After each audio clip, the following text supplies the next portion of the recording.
जय हिंद दोस्तों। तो यहाँ पे जो भी पेरेंट्स अपने बच्चों को प्रिपेयर करवाना चाहते हैं मिलिट्री स्कूल्स के लिए, तो आज का वीडियो उन्हीं पेरेंट्स के लिए होने वाला है। तो मेरी यहाँ पे आप सभी से रिक्वेस्ट होगी कि इस वीडियो को पूरा देखिए, क्योंकि यहाँ पे आपको यूजफुल इंफॉर्मेशन मैं देने वाला हूँ। तो ये वीडियो होने वाली है कंप्लीटली सैनिक स्कूल की। बहुत जल्द हमें सैनिक स्कूल का नोटिफिकेशन यहाँ पे मिलने वाला है और यहाँ पे एग्जाम भी बहुत जल्द हम देख सकते हैं सैनिक स्कूल कंडक्ट करवाएगा। तो आज की वीडियो में मैं आपको कंप्लीटली यहाँ पे बताने वाला हूँ कि सैनिक स्कूल क्या है, क्या यहाँ पे एज क्राइटेरिया होता है इस स्कूल के लिए एनरोल होने के लिए, क्या यहाँ पे आपके पास एडमिशन क्राइटेरिया होता है, कितने रुपए का यहाँ पे फॉर्म होता है, क्या यहाँ पे रिजर्वेशन होता है, कौन सा सब्जेक्ट यहाँ पे पूछा जाता है एग्जामिनेशन में, क्या यहाँ पे आपके पास कितने मार्क्स आप लाओ ताकि अपनी सीट रिजर्व कर पाओ, और क्या आपके स्टेट में ये सैनिक स्कूल अवेलेबल है या नहीं। बहुत सारी चीजें यहाँ पे डिस्कस करेंगे और लास्ट में यहाँ पे डिस्कस करेंगे लाइफ इन अ सैनिक स्कूल कैसी होती है हर एक स्टूडेंट के लिए। तो यहाँ पे सबसे पहले स्टार्ट करते हैं कि सैनिक स्कूल का हमें जरूरत क्यों पड़ा। तो 1947 में, जैसे कि आप सभी को पता है, हमारे देश को आज़ादी मिल चुकी थी। तो उस टाइम के बाद हमारा देश हर एक फील्ड में स्ट्रांग होना चाह रहा था, या हम कहें कि हो रहा था। तो जिसमें से एक फील्ड हमारे पास डिफेंस भी था, जो कि स्ट्रांग होना बहुत ज़्यादा ज़रूरी था। देश को आज़ाद हुए कंप्लीटली 14 ईयर्स हो चुके थे और यहाँ पे मिनिस्ट्री ऑफ डिफेंस डिसाइड करता है कि एस्टेब्लिशमेंट करना चाहिए सैनिक स्कूल्स का। अब ऐसा क्यों? क्योंकि यहाँ पे जो यूथ था उसके अंदर हमें प्राइड और वैल्यू रेज करनी थी। किसके लिए? आर्मी के लिए, इंडिया के लिए, ताकि वो आर्मी में सर्व कर पाए। तो यही मोटिव था यहाँ पे सैनिक स्कूल्स के ओपन होने का। तो यहाँ पे बात करते हैं सबसे पहला सैनिक स्कूल जो एस्टेब्लिशमेंट हुआ था, कहाँ हुआ था, कैसे हुआ था और किसने किया था। तो इसका एस्टेब्लिशमेंट हुआ था 1961 पे, सतारा, महाराष्ट्र। पहला सैनिक स्कूल सतारा, महाराष्ट्र में। और किसने ओपन किया था? ये ओपन किया था उस समय के डिफेंस मिनिस्टर वी.के. कृष्णन जी ने। क्लियर? अब यहां पे क्या अभी तक एक ही सैनिक स्कूल ये रन हुआ जा रहा है? क्या ये एकमात्र सैनिक स्कूल है जो सतारा में, महाराष्ट्र में खुला था, जो अभी तक रन हो रहा है? तो ऐसा नहीं है दोस्तों, प्रोग्रेसिव है। क्योंकि अब आपको पता है हिंदुस्तान की जनसंख्या काफी बढ़ चुकी है, स्टूडेंट्स की जनसंख्या काफी बढ़ चुकी है। तो यहां पे टोटल नंबर ऑफ स्कूल्स जो हो चुके हैं वो है 33। प्रेजेंटली कुछ नए स्कूल्स भी ऐड हुए हैं। अगर हम बात करें 2024 की, इस साल की काउंसलिंग की, तो यहां पे कुछ नए स्कूल्स भी काउंसल्ड किए गए हैं जो ऑनलाइन काउंसलिंग के थ्रू फिलअप हुए हैं। लेकिन जो प्रीवियसली डाटा है वो 33 वेल एस्टेब्लिश्ड स्कूल्स का है। इसमें कुछ नए स्कूल्स आपके कन्वर्ट किए गए हैं, लेकिन 33 स्कूल्स आपके पास प्रेजेंट में है। अब रन किसके अंडर होता है, कौन यहां पे सब कुछ देखता है? तो ये काम है यहां पे मिनिस्ट्री ऑफ डिफेंस का। अब यहां पे पहला सीन तो क्लियर हो चुका है कि भाई सैनिक स्कूल तो क्या था, कैसे यहां पे एस्टेब्लिशमेंट हुआ था और किस चीज के लिए यहां पे एस्टेब्लिशमेंट हुआ था। अब बात करते हैं कि हमें अपने बच्चों को अगर सैनिक स्कूल में डालना है तो आगे हम क्या करें। तो सबसे पहले आपको पता होना चाहिए कि आपका बच्चा एलिजिबल है या नहीं, क्या उसके पास वो एज है जो सैनिक स्कूल वहां पे मांग रहा है, क्या उसके पास वो एजुकेशन है जो सैनिक स्कूल में वहां पे मांगी गई है। तो बात करते हैं यहां पे एडमिशन क्राइटेरिया की। तो सबसे पहले ये जान लेते हैं कि यहां पे एग्जाम किन किन क्लासेस के लिए करवाया जाता है।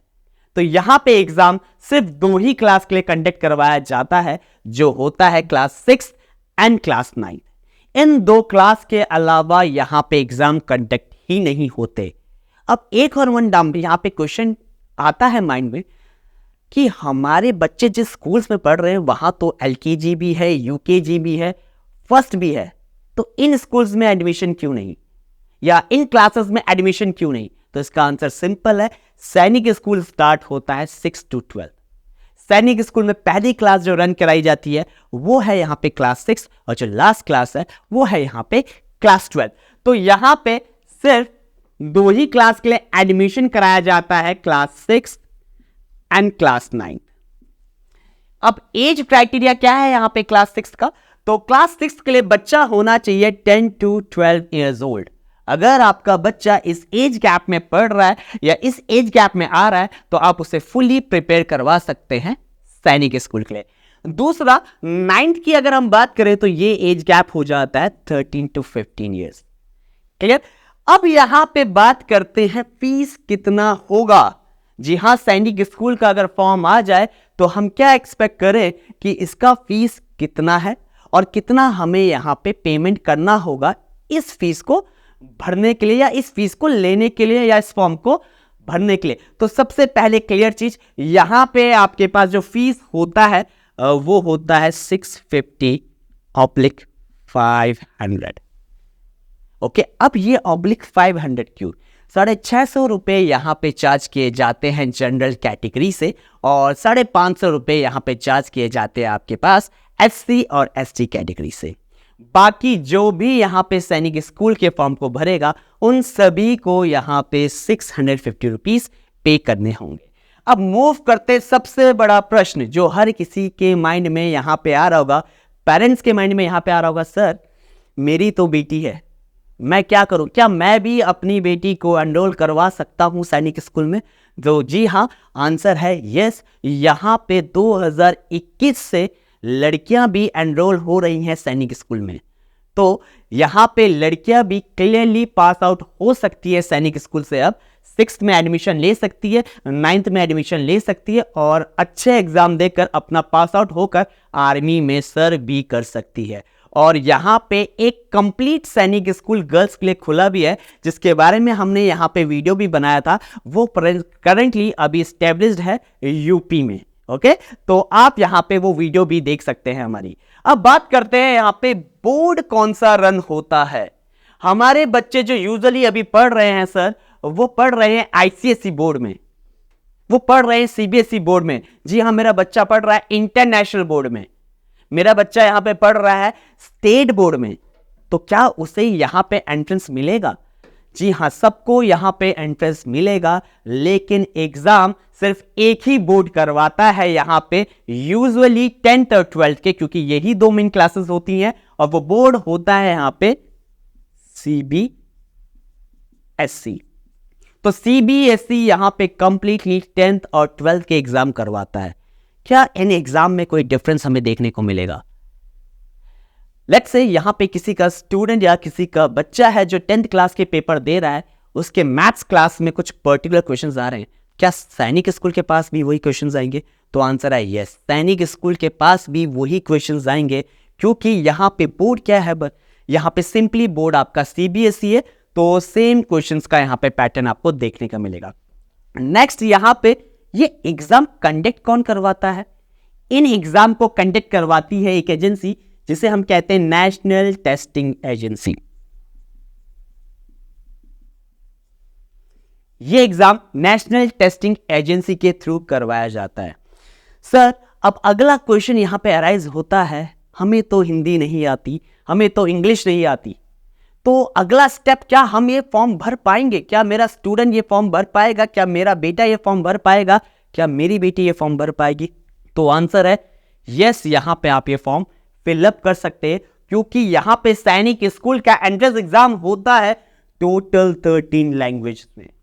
इंडिया की जितनी भी रीजनल लैंग्वेजेस हैं उन सभी रीजनल लैंग्वेज में ये पेपर करवाया जाता है। आपको यहां पे हिंदी में पेपर मिलेगा, आपको यहां पे इंग्लिश में पेपर मिलेगा, आपको यहां पे उर्दू में पेपर मिलेगा, आपको यहां पे बंगाली में पेपर मिलेगा, यहां पे आपको मराठी में पेपर मिलेगा, यहां पे आपको सारी की सारी रीजनल लैंग्वेज में पेपर मिलेगा। तेलुगु है, तो यहां पे आपके पास कन्नड़ा है, सारी लैंग्वेज जितनी भी है आपके पास, सारी की सारी आपको यहां पे पेपर देखने को मिलेगा। तो आप रिलैक्स हो जाइए, अगर आप किसी रीजनल स्टेट से बिलोंग करते हैं तो आप यहां पे अपने बच्चे का फॉर्म फिल कर सकते हैं। अब अगला मेडिकल सबसे ज्यादा इंपॉर्टेंट है। ओके, अब मेडिकल यहां पे क्यों इंपॉर्टेंट है? क्योंकि आप एक आर्मी स्कूल को सर्व करना चाह रहे हो, ठीक है? तो आर्मी स्कूल्स में आपको याद रखना है मेडिकल फिटनेस बहुत ज्यादा इंपॉर्टेंट होनी चाहिए। तो इसीलिए आपको यहां पे मेडिकल फिटनेस प्रेजेंट करना पड़ेगा। कब? जब आप फुली यहां पे एनरोल हो जाओगे सैनिक स्कूल के लिए। जब आप सैनिक स्कूल का कंप्लीटली पेपर क्लियर कर लोगे, जब आपको बुलाया जाएगा वहां पे, तो ये मेडिकल फिटनेस टेस्ट आपसे तब मारा जाएगा। अब अगला प्रश्न यहां पे आता है, जी हां, कि हमारे बच्चे के क्या डॉक्यूमेंट्स यहां पे लगेंगे, क्योंकि बिना डॉक्यूमेंट्स के कोई भी एंट्रेंस एग्जाम नहीं हो सकता। चाहे आप आईएएस का एग्जाम दे, चाहे पीसीएस का एग्जाम दे, चाहे एक 6वीं का एग्जाम दे, तो यहां पे डॉक्यूमेंट्स का होना बहुत ज्यादा जरूरी है। तो एक बार देख लेते हैं क्या क्या डॉक्यूमेंट्स आपके पास यहां पे होना चाहिए। सबसे पहला, करंट फोटोग्राफ आपके बच्चे का, और उस फोटोग्राफ में आपको टोटल क्वांटिटी चाहिए होंगी दो फोटोग्राफ्स आपके पास होनी चाहिए, जिसमें 80% का पूरा फेस कवर्ड होना चाहिए, दिखना चाहिए पूरा। ओके, पीछे आपका जो बैकग्राउंड होना चाहिए वो कंप्लीटली व्हाइट होना चाहिए। अगर आपका स्टूडेंट स्पेक्स पहनता है, ओके, या आपका बच्चा स्पेक्स पहनता है, तो वो स्पेक्स उसे 2-4 साल पहले से लगे होने चाहिए, क्योंकि यूजुअली क्या करते हैं पेरेंट्स लोग, अपने बच्चे का एक फैंसी सा फोटो शूट करवा देते हैं। यहां पे वो अलाउड नहीं होगा, एक प्रॉपर फोटोग्राफ होना चाहिए। तो आप अभी जाइए, स्टूडियो में जाइए और अपने बच्चे का एक प्रॉपर फोटोग्राफ खिंचवा लीजिए। बैकग्राउंड व्हाइट होना चाहिए, 80% का पूरा फेस विजिबल होना चाहिए, सब कुछ दिखना चाहिए, head, nose, eyes clearly visible होना चाहिए। अगला डॉक्यूमेंट्स यहां पे सिग्नेचर एंड थंब। ओके, यहां पे सिग्नेचर बच्चे का होना चाहिए और उसके बाद थंब इंप्रेशन भी यहां पे आपके पास होना चाहिए। नेक्स्ट यहां पे है डोमिसाइल, जो मोस्ट ऑफ द पेरेंट्स अपने बच्चे के लिए मिस कर देते हैं। वो खुद का तो बना लेते हैं लेकिन बच्चे का नहीं बनाते। अगर आपके पास यहां पे डोमिसाइल होगा तो एक चीज क्लियर कर लीजिए स्टूडेंट्स, डोमिसाइल यहां पे सबसे ज्यादा इंपॉर्टेंट डॉक्यूमेंट्स आपका होने वाला है आपके बच्चे का, क्योंकि यहां पे बिना इस डॉक्यूमेंट के स्टूडेंट को थोड़ा सा एक प्रॉब्लम फेस करना पड़ सकता है। वो अपने स्टेट के सैनिक स्कूल के लिए अपनी एलिजिबिलिटी वहां पे जाहिर नहीं कर पाएगा।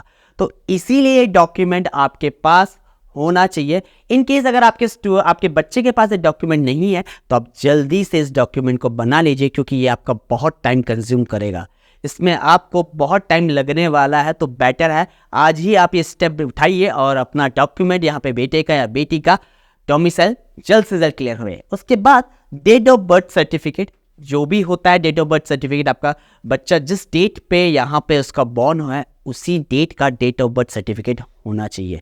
मोस्टली पेरेंट्स क्या करते हैं, यहाँ पे अपने बच्चे का गलत डेट ऑफ बर्थ सर्टिफिकेट लेकर, ओके, मतलब एंट्रेंस करके अपने बच्चे को वहाँ पे क्वालिफाई करवा लेते हैं, लेकिन जब बात आती है टेस्टिंग की डॉक्यूमेंट्स की तो वहाँ पे पूरा का पूरा फेल हो जाता है। आप ये मत सोचिएगा कि अगर आपने गलत वहाँ पे डेट ऑफ बर्थ दिखा दी है तो आपका बच्चा वहाँ पे एनरोल हो जाएगा, नहीं, स्ट्रिक्टली यहाँ पे प्रोहिबिटेड है आपको ऐसा काम करना। आप ऐसा काम कुछ भी नहीं कर सकते, जो ओरिजिनल है वो दिखाइए। इन केस आपका बच्चा से एज गैप में नहीं आता, शॉर्ट होता है, तो अगले साल प्रिपेयर करिए। अगर ओवर हो जाता है तो और भी अपॉर्चुनिटीज वहां पे आगे आपके पास मिलेंगी आपको। क्लियर है? अब यहाँ पे अगला डेट ऑफ बर्थ सर्टिफिकेट के साथ एक और सर्टिफिकेट, अगर आप एक पर्टिकुलर कास्ट से यहाँ पे इस फॉर्म को फिलअप कर रहे हैं, लेट्स से ओबीसी, एचसी और एसटी, तो वो कास्ट सर्टिफिकेट आपके पास होना चाहिए। इन केस अगर वो कास्ट सर्टिफिकेट आपके पास नहीं है तो आपका बच्चा जनरल कैंडिडेट में ही काउंट किया जाएगा, क्योंकि कास्ट सर्टिफिकेट आपको हेल्प करेगा आगे रिजर्वेशन में, जिसकी बात हम आगे करने वाले हैं। उसके बाद लास्ट में जिस स्कूल में बच्चा पढ़ रहा है, स्कूल सर्टिफिकेट, अगर वो 5th में पढ़ रहा है तो वहां पे कंप्लीटली एनरोल सर्टिफिकेट होना चाहिए प्रिंसिपल का, कि यहां से इस पर्टिकुलर बच्चे ने पूरी 5th क्लास को पास कर लिया है। ठीक है, सिमिलरली यहाँ पे 9th के लिए भी होने वाला है कि यहाँ से हमारे पर्टिकुलर स्कूल से पर्टिकुलर स्टूडेंट ने पूरी क्लास 8 यहाँ पे कंप्लीट की है। अब बात करते हैं रिजर्वेशन की। तो यहाँ पे आपको दिख रहा होगा मैंने स्टेट और अदर स्टेट करके एक रिजर्वेशन चार्ट यहाँ पे बनाया हुआ है। ओके, अब यहाँ पे सैनिक स्कूल क्या करता है, एक पर्टिकुलर स्टेट के बच्चे को यहाँ पे चांस देता है कि वो अपने स्टेट में क्या कर पाए, क्वालिफाई कर पाए। लेट्स से कोई बच्चा उत्तराखंड का है, अगर वो घोड़ा खाल के लिए अप्लाई करता है तो वो उन 67% बच्चों में आएगा। क्लियर है? अगर वो कहां पे है, उत्तराखंड का डोमिसाइल लेकर बैठा हुआ है तो वो इन 67% स्टूडेंट्स में आएगा। क्लियर है? और इन केस अगर लेट्स से कोई केरला का बच्चा है, उसे घोड़ा खाल के लिए अप्लाई करना है तो वो इन 33% बच्चों में आएगा। तो 67% प्लस 33% यहां पे टोटली आपके पास 100% हो जाएगा। अब परसेंटेज डिस्ट्रीब्यूशन यहां पे कैटेगरी के लिए भी कराया जाता है। SC, ST, OBC, girls difference, ये सबसे ज्यादा इंपॉर्टेंट है। मैंने बगल वाला कॉलम खाली छोड़ा है क्योंकि बच्चों सेम यहां पे भी होगा। ओके, अगर अदर स्टेट के बच्चे भी यहां पे अप्लाई कर रहे हैं तो उनके लिए भी सेम रिजर्वेशन रहने वाला है। तो बात करते हैं यहां पे SC कैंडिडेट्स की, तो इनके लिए रिजर्वेशन होने वाला है 15%। सिमिलरली ST कैंडिडेट के लिए 7.5%, OBC के लिए 27%, गर्ल्स के लिए सबसे ज्यादा इंपॉर्टेंट है 10%। ओके, अब गर्ल्स के लिए यहां पे क्या इंपॉर्टेंट है 10%। जितनी भी सीट्स वहां पे है, जितनी भी सीट्स वहां पे उस पर्टिकुलर स्कूल में है या उस पर्टिकुलर आपके पास क्लास में एनरोल करवाई गई हैं, उसका 10% में गर्ल्स एनरोल होंगी, या 10 मिनिमम 10 सीट्स तो गर्ल लेके ही जाएंगी, या 10% ऑफ टोटल सीट, जो भी ज्यादा होगा उतनी सीट्स वहां पे गर्ल्स के लिए रिजर्व करवाई जाएंगी। और सेम आपका डिफेंस का भी यहां पे क्या होता है 25% का कोटा होता है। अब यही चार्ट यहां पे भी फॉलो होगा। अगर आप अदर स्टेट के कैंडिडेट हो तो यही चार्ट यहां पे भी आपका पूरा का पूरा कंप्लीटली इसी मैनर से फॉलो होगा। क्लियर है? तो अगर आपके पास आप भर रहे हो किसी भी रिजर्वेशन कैटेगरी से तो ये तभी एप्लीकेबल होगा जब आपके पास कास्ट सर्टिफिकेट होगा। तो इन केस अगर आपके पास नहीं है तो ये भी आप जल्दी बनाइए क्योंकि इसमें भी आपका टाइम जाएगा। अब अगला यहां पे हाउ टू प्रिपेयर, क्या प्रिपेयर करना चाहिए, कैसे प्रिपेयर करना चाहिए, क्या वहां पे आपके पास सब्जेक्ट्स आने वाले हैं जो आप वहां पे फिल करोगे या जो आपके पास वहां पे पूछे जाएंगे। तो सबसे पहले बात करते हैं क्लास 6 की। तो क्लास 6 में यहां पे सिर्फ 4 ही सब्जेक्ट पूछे जाते हैं, इंग्लिश, मैथ्स, इंटेलिजेंस और जीके। इंटेलिजेंस का मतलब है बच्चों यहाँ पे जनरल इंटेलिजेंस, छोटे से क्वेश्चंस आते हैं आपके लॉजिकल रीजनिंग के, वो पूछे जाते हैं। जैसे कि if A is the father of B तो बताइए कि B is the son of C, so what is the relationship between A and C. तो ये टाइप के आपका आर्टिफिशियल इंटेलिजेंस में आता है। मैथ्स, इंग्लिश और जीके सबका पर्टिकुलर सिलेबस मेंशन है। ठीक है, अब ध्यान देते हैं यहाँ पे कि क्या यहाँ पे क्राइटेरिया होने वाला है। तो हर एक पोर्शन में 25% मार्क्स आपको लाने हैं क्वालिफाई होने के लिए। 25%, जी हाँ, ये 25% क्या हुआ, यहां पे इंग्लिश अगर 50 मार्क्स की आपके पास आ रही है तो 50 का 25%, 12.5 नंबर आपको लाने पड़ेंगे मिनिमम। हर एक सेक्शन में 25% मार्क्स तो आपको लाने हैं और ओवरऑल पेपर में आपको 40% मार्क्स लाने पड़ेंगे। लेकिन फिर से मैं एक पॉइंट यहां पर रिपीट करना चाहूंगा, इसका मतलब ये नहीं कि आपका बच्चा क्वालिफाई हो जाएगा। अगर 25% मार्क्स ला रहा है या 40% ओवरऑल में ले आ रहा है तो क्वालिफाई होने के चांसेस यहां पे ये है कि आपने एक स्टेप क्रॉस कर लिया है, लेकिन उसके बाद भी काउंसलिंग बैठती है। ओके, मेरिट लिस्ट तैयार होती है, पूरा का पूरा यहां पे क्राइटेरिया हार्ड होता है। तो अगर आप मेरिट लिस्ट में टॉप मारोगे तभी आप यहां पे क्वालिफाई कर पाओगे। ये क्राइटेरिया उनके लिए है, कुछ स्टूडेंट्स को बाहर करने के लिए। जो इस क्राइटेरिया में फिट ना हो पाए वो तो कंप्लीटली आउट हो चुके हैं रेस से। जो फिट हो गए उनके पास चांसेस है काउंसलिंग में अपियर होने का। अगला यहां पे डिस्कस करते हैं क्लास 9 का। जी हाँ, क्लास 9 पे भी सेम सब्जेक्ट से थोड़ा सा हायर लेवल आ जाता है। यहां पे आपके पास SST आ जाता है और GS आ जाता है, जनरल साइंस। बाकी सब सेम रहता है यहां पे भी सेम क्राइटेरिया है। और एक और चीज ध्यान देनी, यहां पे ओवरऑल 60% से ज्यादा मांगा जाता है। किसमें? क्लास 9 में। ये क्लास 6 का है और ये क्लास 9 का है। एक और चीज ध्यान रखिएगा, ये जो क्राइटेरिया है ये सिर्फ जनरल कैंडिडेट्स के लिए है।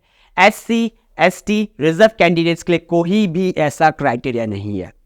अब मूव करते हैं यहां पे, आप कैसे यहां पे प्रिपरेशंस को अपनी कैरी ऑन कर सकते हो। ओके, आप अच्छी बुक्स को प्रिपेयर कर सकते हो। अरिहंत का अच्छा यहाँ पे मटेरियल आता है, उसके थ्रू आप अपनी पढ़ाई को कैरी ऑन कर सकते हो। वहां से आपको हेल्प मिलेगी और काफी अच्छा आपका स्कोर बनेगा, आपके बच्चे का स्कोर बनेगा। अगला यहाँ पे एग्जाम डिटेल्स मैं आपको बताना चाहूंगा क्यों इंपॉर्टेंट है। अब एग्जाम डिटेल्स फॉर्म कब आता है यहाँ पे सैनिक स्कूल का? यूजुअली अगर हम देखें पिछले कुछ सालों से सैनिक स्कूल का जो फॉर्म अपडेशन डेट है वो होता है अगस्त से सितंबर के बीच में। साल में एक ही बार इसका पेपर होता है, अगस्त से सितंबर के बीच में इसकी डेट आती है, फॉर्म एनरोल होता है। ओके, आपके पास फॉर्म आ जाएगा, आपको फिल करना पड़ेगा और फिर उसके बाद आपका पेपर कंडक्ट करवाया जाएगा। लेकिन पेपर होता कब है? यूजुअली जो टेंटेटिव डेट्स है वो जनवरी में आती है। बात करें 2024 की, इस साल जो डेट आई थी वो आई थी यहाँ पे 28 जनवरी की। क्लियर हो गया फाइनल पेपर की। अब तो काउंसलिंग भी कंप्लीट हो चुकी है लगभग, लेकिन आपको ध्यान रखना है ये टेंटेटिव हो सकता है। ओके, क्या पता है आपका ये एग्जाम फैब में हो जाए, क्या पता ये अगस्त सितंबर की जगह मतलब अगस्त से पहले आ जाए और सितंबर के थोड़े बाद में आए। लेकिन यूजुअली जो पिछले कुछ सालों से हो रहा है वो यही है। तो अगर आपको स्टूडेंट को एनरोल करवाना है, अपने बच्चे को एनरोल करवाना है, तो आपको इन मंथ्स में एक्टिव रहना पड़ेगा, क्योंकि सैनिक स्कूल का नोटिफिकेशन कभी भी आ सकता है। अगला, यहां पे एग्जाम ड्यूरेशन क्या होता है जी? अगर हम 6th क्लास में बैठे हुए हैं या आपका बच्चा 6th क्लास का पेपर दे रहा है तो एग्जाम ड्यूरेशन 2.5 आवर्स का होगा, ठीक है। और सिमिलरली 9th का 3 आवर्स का होगा। अगर मेरे इस बच्चे का पेपर 3 घंटे से पहले या 2.5 घंटे से पहले हो जाए तो क्या वो बाहर आ सकता है, क्योंकि हम बाहर उसका वेट कर रहे होंगे? तो ऐसा कुछ भी नहीं है। स्टूडेंट को अलाउड होगा आधे घंटे पहले अंदर जाना और वो बाहर आएगा पूरे कंप्लीटली 2.5 आवर्स के बाद, चाहे उसका पेपर कंप्लीट हो या ना हो। अगर उसका इन 2.5 घंटों में और 3 घंटों में भी पेपर नहीं होता तो यही ड्यूरेशन है, इस टाइम पे ही उसका पेपर ले लिया जाएगा। इससे ज्यादा टाइम नहीं मिलेगा, इससे कम टाइम नहीं मिलेगा। तो ये चीज भी क्लियर होनी चाहिए। अगला सबसे इंपॉर्टेंट, कितने मार्क्स का होता है? 125 to 50 मार्क्स का यहाँ पे पेपर का आप स्कोरिंग मैक्सिमम मार्क्स जान सकते हो कि इतना मार्क्स का यहाँ पे होता है। और सिमिलरली 125 to 50 यहाँ पे भी आपके पास देखने को मिलता है। अब अगला स्टेप यहाँ पे नो नेगेटिव मार्किंग का है। आपको अपने बच्चों को गाइड करना है कि यहाँ पे कोई भी नेगेटिव मार्किंग नहीं होती। इन केस अगर आपको यहाँ पे लग रहा है आपका पेपर छूट रहा है तो आप यहाँ पे रैंडमली क्वेश्चंस टिक करके आ सकते हो या अपनी ओमर शीट्स को फिलअप करके आ सकते हो, क्योंकि कुछ भी मार्क्स आपके यहाँ पे नहीं कटेंगे। ये चीज आपको ध्यान रखनी है, अपने बच्चों को बताना है। अगला यहाँ पे बात करेंगे कि एग्जाम को आप कैसे और अच्छा बना सकते हो, कैसे और मजेदार इसकी प्रिपरेशंस कर सकते हो। तो प्रीवियस सैंपल पेपर्स अवेलेबल है, उसके साथ ही यहाँ पे आपके पास प्रीवियस पेपर्स भी आपको मिलते हैं कि सैनिक स्कूल कुछ पिछले सालों से कैसे क्वेश्चंस पूछ रहा है, क्या क्वेश्चंस का लेवल इजी है या क्वेश्चन का लेवल उसमें थोड़ा बड़ा है। कंपटीशन हाई होने वाला है तो यहाँ पे आपका जो क्वेश्चंस का लेवल है वो भी बढ़ेगा। अगेन कहाँ से प्रिपेयर करना है? तो सबसे बेस्ट है यहाँ पे आपके पास अरिहंत का मटेरियल, तो आप अरिहंत से प्रिपेयर कर सकते हैं। बात करेंगे फीस स्ट्रक्चर की। बहुत सारे पेरेंट्स को यहाँ पे एक मिसकंसेप्शन होता है कि सैनिक स्कूल तो गवर्नमेंट के थ्रू रन हो रहा है, तो मे बी यहाँ पे फीस जो हो काफ़ी कम हो, हमारे बच्चे का 1000 या 10,000 में पूरा साल निकल जाए। तो ऐसा कुछ भी नहीं है। ये फुली रेजिडेंशियल स्कूल्स होते हैं, पहले तो ये चीज़ आपको क्लियर होना चाहिए। यहाँ पे बच्चे का सारा खर्चा, पूरा का पूरा खर्चा, चाहे खाने का हो, चाहे सोने का हो, चाहे रहने का हो, पूरा का पूरा वो स्कूल उठाता है। तो वो इसके लिए आपसे एक मोटी फीस भी चार्ज करता है, जो कि यूजुअली 1,50,000 से 2 लाख तक देखी जाती है। ओके, 1,50,000 से 2 लाख तक ये फीस आपकी देखी जाती है। इसमें थोड़ा सा भी आपका हाइक आ सकता है, यूजुअली 10% हाइक हर साल देखने को मिलता है। अब यहाँ पे टोटल सैनिक स्कूल 33 है, ये भी आपको ध्यान रखना है। ये पर्टिकुलर फीस नहीं है, हर स्कूल का फीस इंडेक्स अलग है, हर स्कूल अलग चीजें यहाँ पे ऑफर करता है, तो उसके अकॉर्डिंग यहाँ पे वो फीस आपको बताता है। लास्ट में मैं आपसे डिस्कस करना चाहूंगी कि लाइफ इन सैनिक स्कूल आपका क्या होने वाला है, बच्चों का कैसा यहाँ पे लाइफ होता है। तो सबसे पहले ये सारे के सारे स्कूल्स आपके फुली रेजिडेंशियल्स है। आपका बच्चा यहीं रहेगा, यहीं खाएगा, यहीं सोएगा और यहीं से वो अपनी एजुकेशन क्या करेगा, प्राप्त करेगा। तो यहाँ पे आपको सबसे पहला डाउट ये हटा देना है कि हम अपने बच्चों को वहाँ पे क्या ट्यूशन्स वगैरह भी भेज सकते हैं। जी नहीं, यहाँ की फैकल्टीज हाईली क्वालिफाइड होती हैं। ओके, प्रॉपर टेस्ट के थ्रू उन्हें लिया जाता है, तो वो फैकल्टीज जो आपके बच्चों को पढ़ाएंगी वो ज़्यादा ही क्वालिफाइड होती हैं तो वो आपके बच्चे का फ्यूचर सिक्योर रखेंगी। तो आपको ये घबराने की कोई बात नहीं कि हमारा बच्चा वहाँ पे कुछ कंसेप्ट में वीक हो जाएगा, नहीं, ऐसा कुछ भी नहीं होने वाला। पढ़ाई के साथ साथ यहाँ पे खेल कूद का भी पूरा ध्यान रखा जाता है। ओके, तो यहाँ पे एक्स्ट्रा करिकुलर एक्टिविटीज, जहाँ पे कल्चरल एक्टिविटीज होती हैं वो भी करवाई जाती हैं। उसके बाद स्पोर्ट्स भी होते हैं, बच्चे को सारा एनवायरनमेंट मिलेगा। क्रिकेट खेलना है क्रिकेट खेल सकता है, फुटबॉल खेलना है फुटबॉल खेल सकता है, बैडमिंटन खेलना है बैडमिंटन खेल सकता है, वॉलीबॉल, बास्केटबॉल, जितनी भी स्पोर्ट्स होते हैं वो सब खेल सकता है। उसके बाद हॉर्स राइडिंग का भी ऑप्शन मिलता है, स्विमिंग का भी ऑप्शन मिलता है, और लास्ट में यहाँ पे एथलेटिक्स का भी ऑप्शन मिलता है। तो बच्चा सारे फील्ड्स में कर सकता है और यहाँ पे लाइफ बहुत ही अच्छी होती है। अगर वो गलती करेगा तो जैसे एक आर्मी सोल्जर को पनिश किया जाता है वैसे ही उसे भी पनिशमेंट मिलेगी। अब सबसे बड़ा सवाल हर किसी के माइंड में आ रहा होगा कि अगर हमारा बच्चा यहाँ से पास आउट हो जाए और उसका माइंड चेंज हो जाए, वो आर्मी में कुछ नहीं करना चाह रहा, तो फिर हमारे पास क्या ऑप्शन है। तो आपको यहाँ पे एक बात जान लेनी चाहिए कि यहाँ पे आपके पास क्लियरली मेंशन है, अगर आप सैनिक स्कूल से पढ़ रहे हो, एक बार आपको एग्जाम तो देना ही पड़ेगा एनडीए का। उसके बाद आपके पास ऑप्शंस है। अगर आपको इंजीनियरिंग फील्ड में जाना है, डॉक्टरी फील्ड में जाना है, या आपको कंप्यूटर्स में कुछ करना है, सारे के सारे ऑप्शंस खुले हैं। तो आप वो सब चीजें कर सकते हो जो एक नॉर्मल स्कूल्स के बच्चे कर रहे हैं। तो आर्मी यहाँ पे एक एडिशनल बेनिफिट है जो और स्टूडेंट्स के पास नहीं है। तो यहाँ पे सारे के सारे पॉइंट्स आई होप पेरेंट्स आप सभी को यहाँ पे क्लियर हो होंगे, जो स्टूडेंट्स वीडियो देख रहे हैं उन्हें भी क्लियर हो होंगे। यहाँ पे ध्यान दीजिएगा कि जो 125 to 150 था, ये टोटल नंबर ऑफ क्वेश्चंस है जो बच्चों को वहां पे आपके मिलेंगे। क्लियर है? तो यहाँ पे यहीं पे इसका कंक्लूड करते हैं। इन केस आपको अगर कोई डाउट रहता है, किसी चीज़ के बारे में इंफॉर्मेशन जानना है, तो यहाँ पे आप कमेंट बॉक्स में टाइप कर सकते हैं। हम आपकी इस प्रॉब्लम का सॉल्यूशन बहुत जल्द आपको प्रोवाइड करवाएंगे। इन केस कुछ आपको लगता है अधूरा है यहाँ पे, तो वो भी आप हमें यहाँ पे बता सकते हैं। और मिलते हैं आपसे नेक्स्ट वीडियो में। Okay, so goodbye and take care.